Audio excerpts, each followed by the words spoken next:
many. The declaration consists of 52 paragraphs, and the most debated paragraph was on the stance on the war in Ukraine. The discussion on this matter was very contentious, and at the end of the day, the leaders of G20 agreed on the content of the declaration.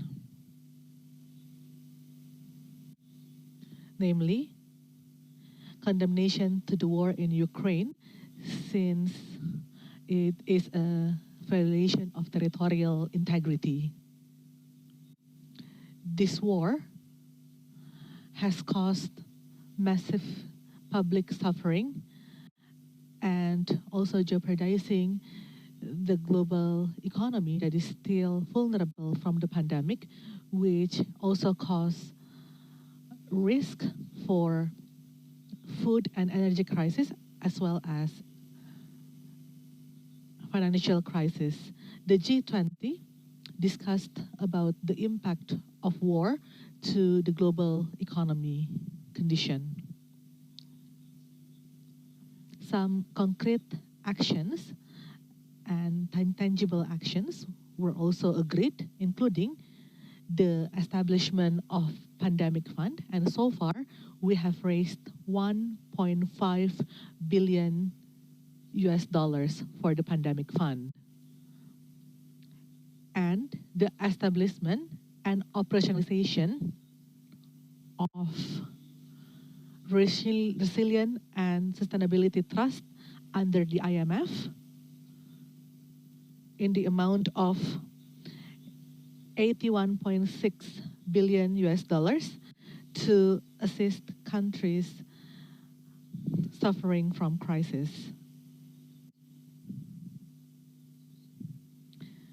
And also the energy transition mechanism, especially for Indonesia, which has received commitment from JEPT, Just Energy Transition Program, in the amount of 20 billion US dollars. The joint commitment that at least 30% of the world land and 30% of the world sea will be protected by 2030. And also continue our commitment to reduce land degradation by 50% by 2040 voluntarily. I think these concrete and tangible agreements, even though to name a few, because there are actually many other tangible agreements reached in this forum. I think that's all. One from Indonesia and one from international media.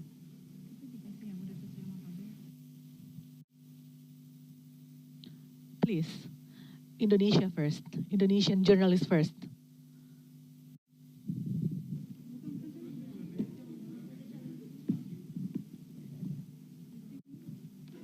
Yeah. Thank you. Thanks, Pak Jokowi. I'm Sweetie from the New York Times. I wanted to ask about the missile strike in Poland. Were you worried that those events in Poland would have derailed your agenda at the G20? Thank you.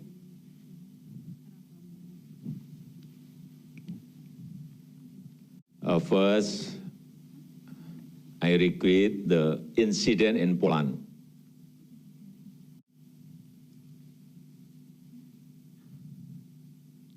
I call all parties to remain calm and refrain from escalating tension.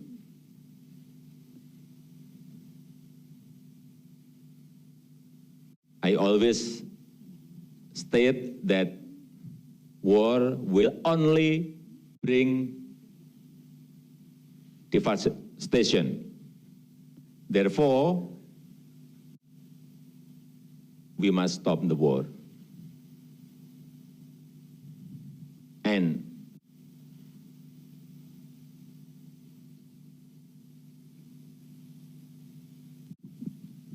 President Biden himself has already said that the missile is unlikely coming from Russia.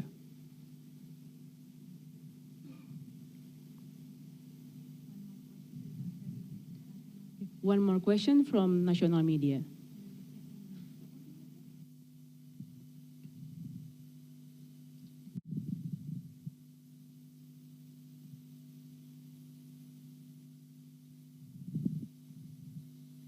Thank you, Mr. President. My name is Dipo from Kompas TV. First of all, I would like to congratulate you because this summit has been successfully concluded amidst the increasing geopolitical tension. You mentioned earlier that this declaration is called Bali Leaders Declaration. This is actually the first declaration that has been agreed since February 2022. We have received the draft, and if I recall correctly, the last communique was issued in February 2022. Do you think that Bali Leaders Declaration was really agreed by all leaders attending the G20 summit, including Russia? Did Russia also agree on this? And maybe you can also explain. I think the title is not important. We can call it communique, we can call it statement or declaration, but maybe you can explain whether this declaration is the same with joint communique. So, the most debated paragraph is only one paragraph, which is our stance on the war in Ukraine. Until late midnight yesterday, we discussed about this, and at the end, the Bali Leaders Declaration was agreed unanimously in consensus. We agreed that the war has negative impact to the global economy, more or less like that. And the global economic recovery will also not be achieved without any peace. Therefore, in my opening remarks, I called for the end of this war. To end this war. Aside from the Bali Declaration, the leaders also have agreed on tangible cooperation in the health sector. As I mentioned earlier, we have raised 1.5 billion in pandemic fund, as well as the Just Energy Partnership transition, as well as the digital transformation cooperation. And we also have the Russian representatives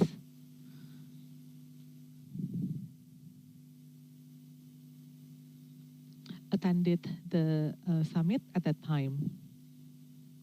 So even though the debate was heated, but everyone has agreed,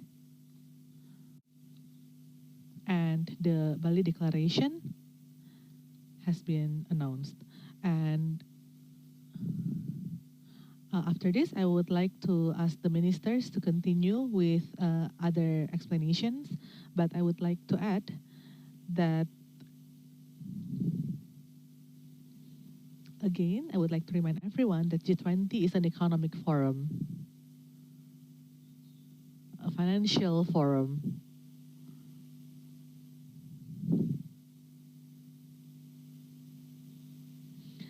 a development forum. It is not a political forum.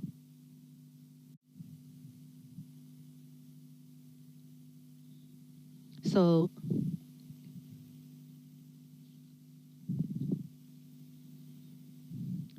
please do not try to sway the issue to political issues. Conference room. Thank you.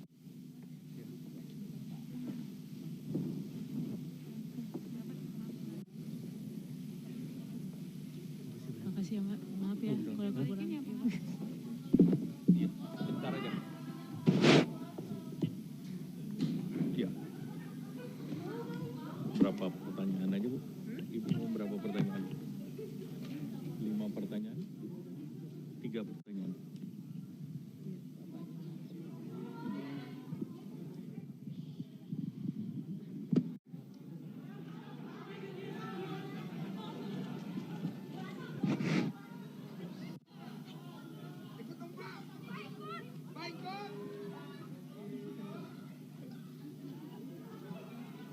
Jangan dorong-dorongan ya, tolong pelan-pelan, pelan-pelan.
Yes, please.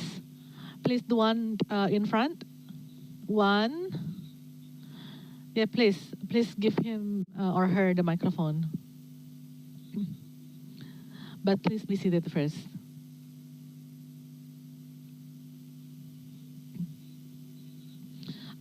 What is your media outlet, ma'am? UN SDGs.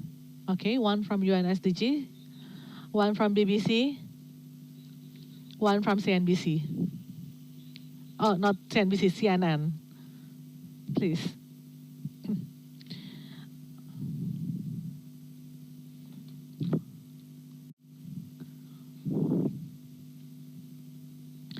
Thank you, Minister Erlangga, Minister Sri, Minister Ratno. My name is, I am from UN SDG 28494. I would like to report the potential violation of Nagoya Protocol by Japan while the leaders of the national institutions has retired only questions related to G20, not the Nagoya Protocol on fair distribution and utilization of bio. This is the question directed to Ibu Ratno Marsudi. President Jokowi mentioned that the most debated point was on the war between Russia and Ukraine. The question is, is Indonesia is among the members that condemned the war in Ukraine. The president has explained that the result is a declaration or a communique, which means that all members, including Indonesia, have agreed on this declaration, because if there is any country that does not agree, then the form of the outcome document will be different. And since we need to unanimously agree on everything, the negotiation, of course, very long. There are several rounds of negotiation, and the last round of negotiation was started on the 10th of November until the 14th of November. And in that negotiation, sometimes the mandate of the negotiators ended. They cannot negotiate anything further, which means that they need to consult someone higher up in the hierarchy. Therefore, from the 10th to the 14th of November, I intensively communicated with other ministers of foreign affairs so that we can agree on a declaration. When it comes to, also we mentioned that the geopolitical paragraph was the one debated the most, but it doesn't mean that other paragraphs were not also being debated. But we are actually in an advantageous position, and we managed to engage everyone one by one. And we also need to be grateful because we have trust from all G20 members to Indonesia. So at the end, we can agree on a declaration. Earlier, the president said that in the beginning, everyone was pessimistic. Nobody was sure or was optimistic that the communique or the declaration can be agreed by all members. This is based on trust. We are deploying our long-standing and long-built diplomacy assets, and we are always trying to bridge any differences, no matter how wide or how deep the differences is. CNN, good afternoon, Ibu Ratno, Pak Erlangga, and Ibu Ani. I have several questions. First, about the Leaders' Declaration, paragraph 12. I would like to ask this to Ibu Ani and Pak Erlangga. Paragraph 12 was on realizing the commitment in 2019 to lift fuel subsidies. I would like to ask whether this is in line with Indonesia's commitment to transition to green energy. And one question to Ibu Minister Retno: how is the success of Indonesia G20 presidency will affect our international diplomacy power? So that's actually, we agreed to actually lift the fuel subsidy, but the technicalities on how and when will be explained by the Minister of Finance. Paragraph 12 is on the achievement of SDG 7, Goal 7 of the SDG. Access to energy and also eliminating poverty that is stemmed from energy insecurity.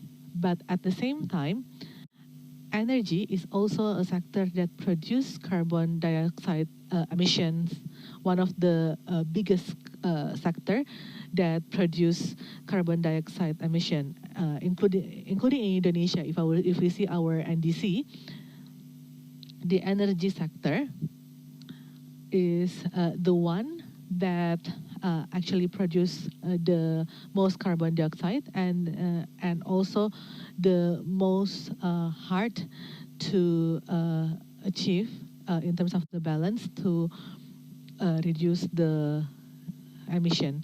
But SDG 7 is about how we can close the gap between those who do not have any access to energy or who have access to energy and those who do not have any access to energy.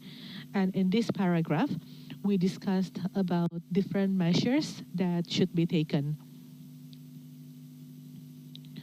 So, for instance, low emission carbon for energy sector, and among others, we also mentioned about phasing out of fossil fuel and coal.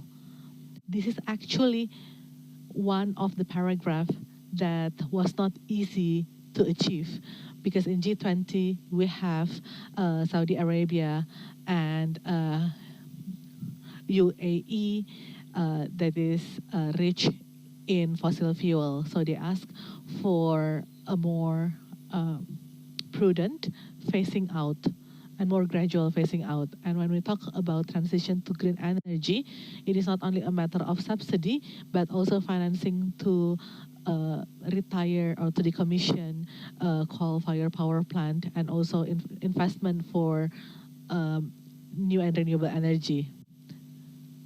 So if we see, starting from 2009 in Pittsburgh, when the G20 was initiated, they have already mentioned about phasing out and rationalizing untargeted subsidies and how we can increase access of energies, especially for the poor and marginalized, and also reducing emission from the energy sector. So that's actually something that we always have to balance.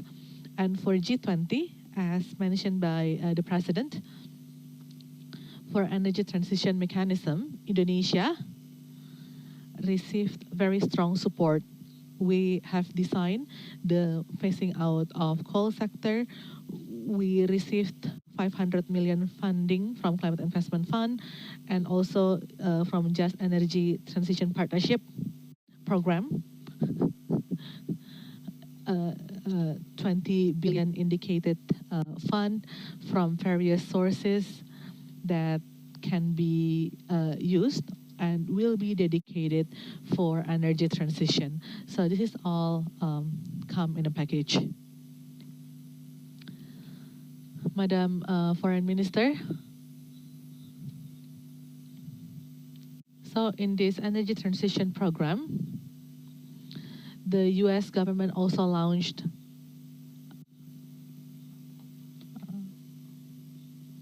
PGII, Partnership for Global Infrastructure, and one of them is to transition to green energy. The total package is $600 billion, and including in the package is initiative from Japan and JETP, and we have already received 20 billion fund commitment, which will help us to accelerate the decarbonization in Indonesia. So the question was how the world sees our achievement. I think let the world answer this. We should not assess or grade ourselves, but from what I see in the beginning, many or almost everyone were pessimistic. Everyone said that, oh, no leaders' declaration will be produced. And in other international fora, in almost all international fora, leaders' declaration were not agreed. But by producing a leaders' declaration, that is agreed by all members of G20, this is actually something amazing. We started from differences, but we see that there are some commonalities, there are some issues in which we can cooperate in. So in the beginning of our presidency, and after February, we communicate with all members intensively. We ask them, are we still going to cooperate? And everyone answered yes. So from that small commitment, we try to capitalize on that. We try to use that as leverage, and the result is this declaration. The presidency is about negotiation, and the most important factor here is trust, and we have the trust from all members. 2 more questions.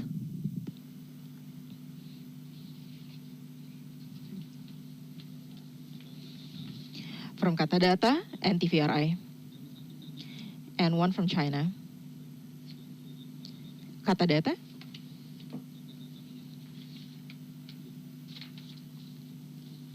Good afternoon, ladies and gentlemen. I have few questions. Number one is for Ms.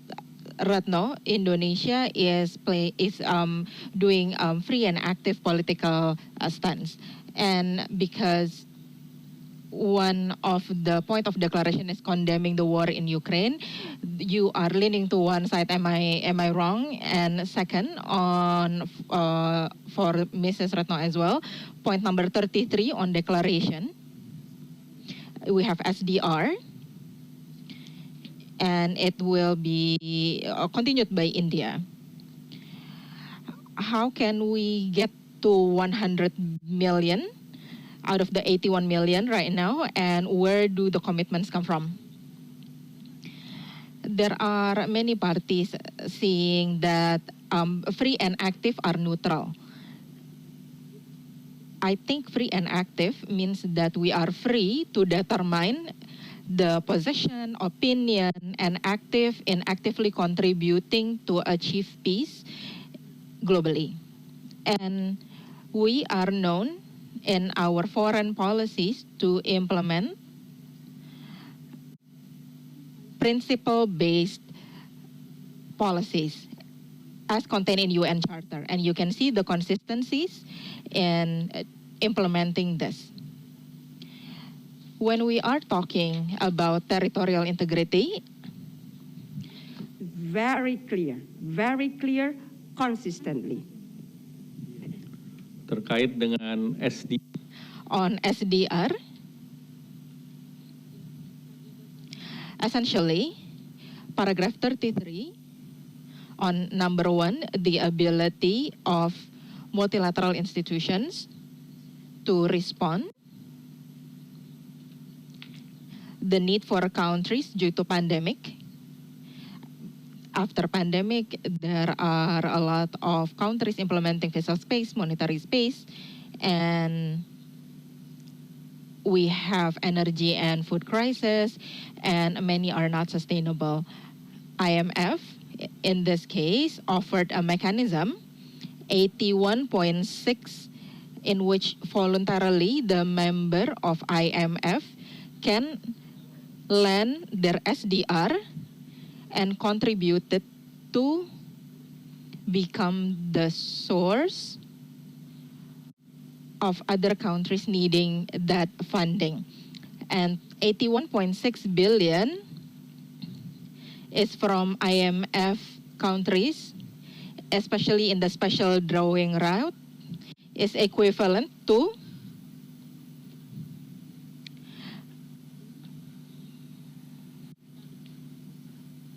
can be lent to be utilized by poor countries. I do not have the list of the full countries, but this is something that the countries who are certain that they are not going to utilize their SDR in the near future. If I may add a little or strengthen what our Ministry of Foreign Affairs has reiterated, Ministry of Finance have 7 times or the highest frequency of meetings. And this is, we have communique in February by the Ministry of, that's the only communique before the war in Ukraine, and after that, we are unable to produce communique. We only have chair summary, but this to illustrate the differences, the condition before and after the war happened, as iterated before by the Ministry of Foreign Affairs and our president. And until last week, we still have a joint finance and health meeting. So we have 8 times meetings in total, and still in a ministerial meeting. And on the paragraph on the war, we did not have an agreement. Therefore, we only had an agreement on leaders level. What does it mean? It means that during the process of negotiations that take months,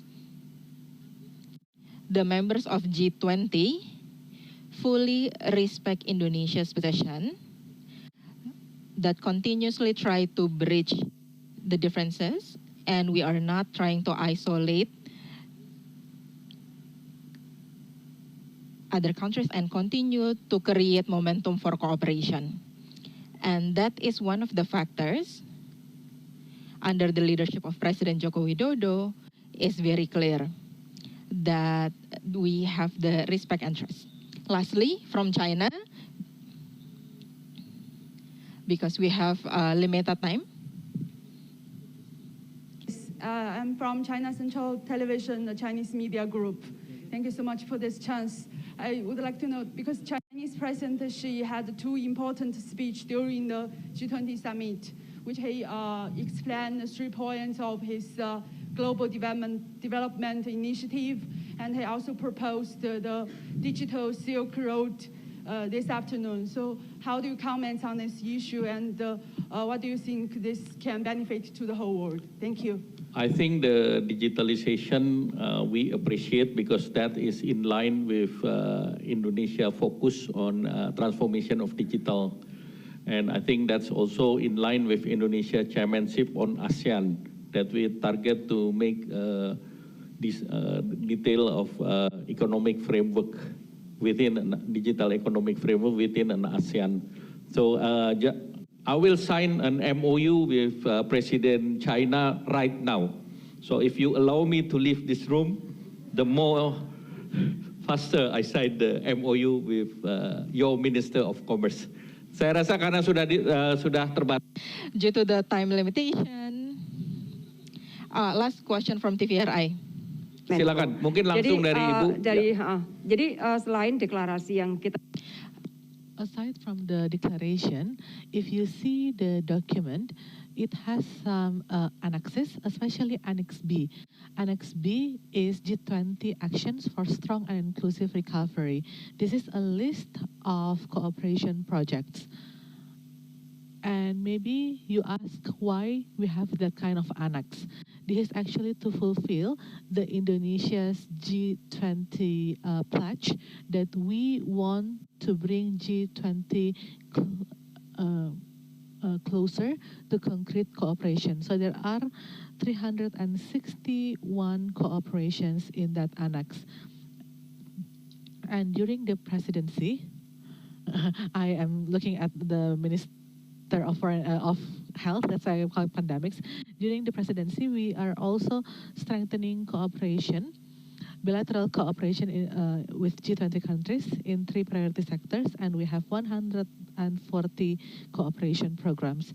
So aside from the Bali Leaders Declaration itself, there are other achievements, including tangible results. So there are 2 baskets. The first basket is trilateral, 115 projects in health sector, 34 in digital, and 35 in energy transition, and 111 in other sectors. In basket one that includes carbon capture. TVRI, okay, we'll talk to you later in the next section.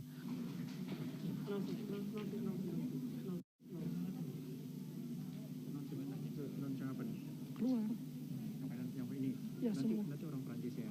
Nanti orang Prancis ya. Orang Prancisnya akan tinggalkan aja ruangan.